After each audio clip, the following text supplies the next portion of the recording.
Let me start off by saying this. Mafia 3's writing and its characters rival Naughty Dog in terms of their quality, depth, and performance. Alex Hernandez, taking the lead role of Lincoln Clay, has solidified his character as one of the best anti-heroes in gaming and is up there alongside Lee Everett from The Walking Dead as one of the best colored characters in the medium. The talented writing staff at Hangar 13 deserve a pat on the back for avoiding the all-too-familiar trope of the blind, revenge-seeking sociopath that stops at nothing to achieve his goals by adding layers of believability, of personality, and complexity that makes Lincoln Clay such a joy to play as. Simply put, his story is the reason why you should buy Mafia 3, because, unfortunately, it won't be because of the actual gameplay itself. Mafia 3's open-world reimagining of New Orleans, Louisiana, and here called New Bordeaux, is one that oozes as much color and personality as it does repetitive, boring mission design. It's a play-it-in-any-way-you-want third-person cover shooter with, let's see the checklist here, stealth elements, sticky cover, driving, collectibles, and of course a system in which you reveal bits of the map by taking over a certain object.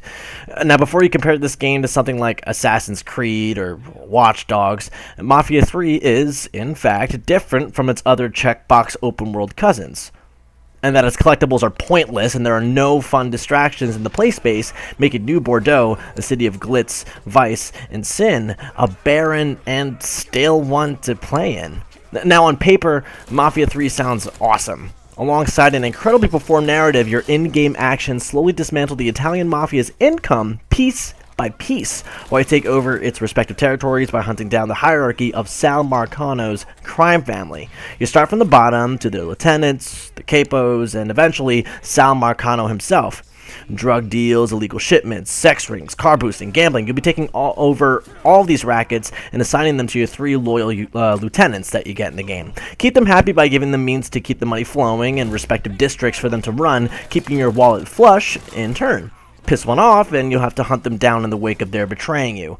The real kick in the groin is that from all of this sounding really awesome for a video game, the means of taking over these rackets and their respective districts is all the same song and dance.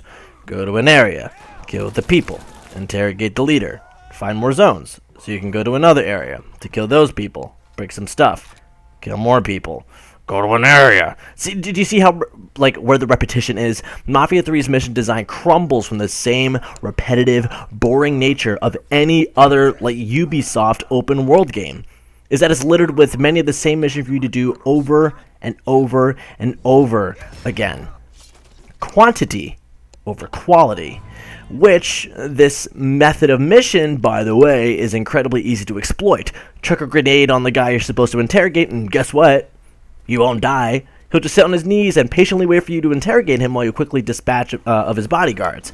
You will soon find your weapon of choice of what will soon become a game of shortcuts.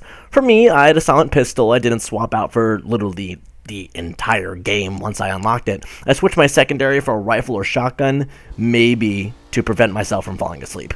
Oh, by the way, the death animations are actually cool. Shoot a guy and they'll contextually grab at the body part you shot at or whatever objects are around them and die in a very believable way. It looks great. Okay, moving on. If the plot wasn't so awesome and engaging, I would have deleted this game faster than you could say Mardi Gras. I suppose the unique things that Mafia actually offers are the perks your lieutenants give you. You keep them happy and you'll have access to someone that delivers your car, keeps your money safe, deals you guns, gives you a hit squad, that sort of thing. Then there are the side missions that your lieutenants give you, and they're all,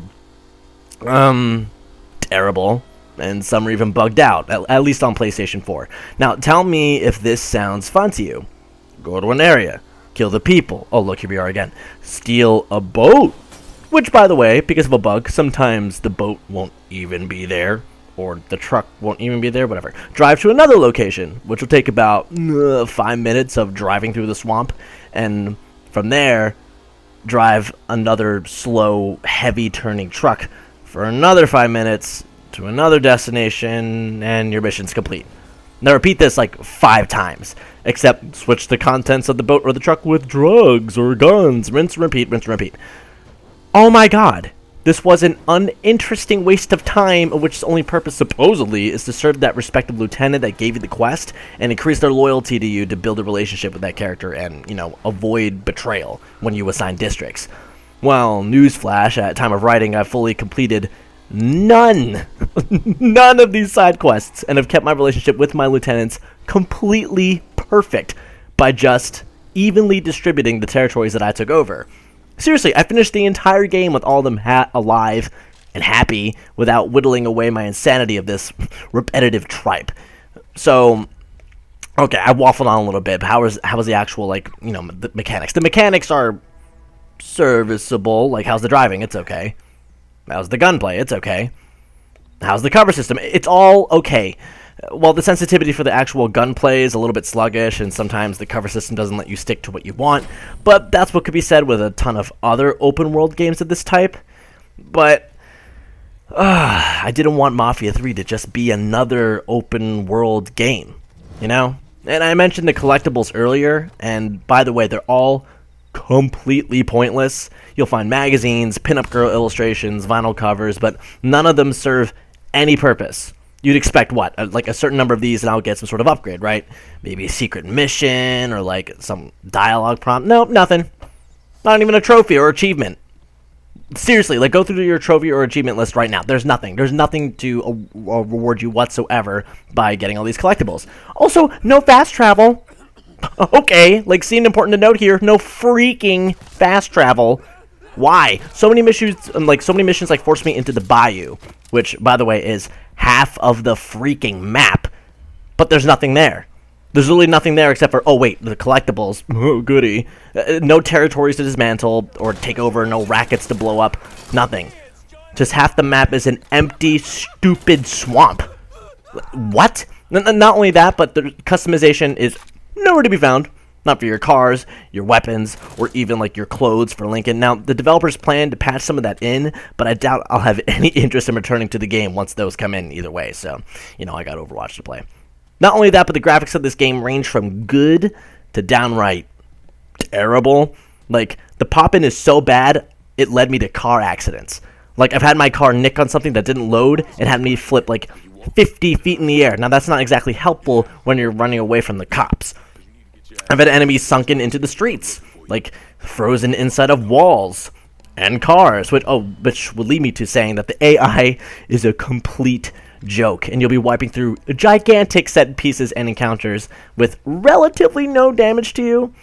Oh, and the skybox, like the actual sky, is disgusting. Like there's this weird hazy texture to the entire thing, and when driving around at high speeds, I've had the sky turn from night to day, back to night, and then have it rain for a split second, then go back to day, the night again, and suddenly it's sunset with a weird pixelated sky. It's a nightmare. Not to mention, my game has crashed on me on 4 separate occasions. 4 of them. And all 4 of those times, I was either idle or I was walking somewhere. Pass, please. Mafia 3 feels like a game that probably should have come out in the PlayStation 3 era. Would it benefited for a more linear structure? Maybe something akin to Hitman, where you're given a big area to stealth around and explore, like a couple missions like that? I'm not sure. Like, possibly. Its plot is so incredible. It's so good, but the gameplay and mission structure are things the open world genre have completely outgrown at this point.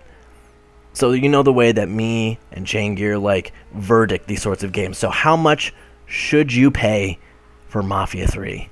I'm going to cut it some slack. I'm going to say $30. Half price.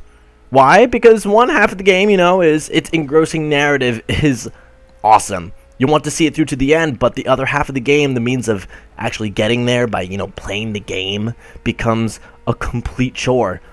Guys, Skyrim is re-releasing in a few weeks, and Watch Dogs 2 will be here before you know it. However, I will say that you should buy this game when the price is more reasonable. The plot is definitely worth it. Please do not miss it. It is so important. But you'll definitely have to be a person of great patience. Here's hoping that Mafia 4 will dazzle us with something better.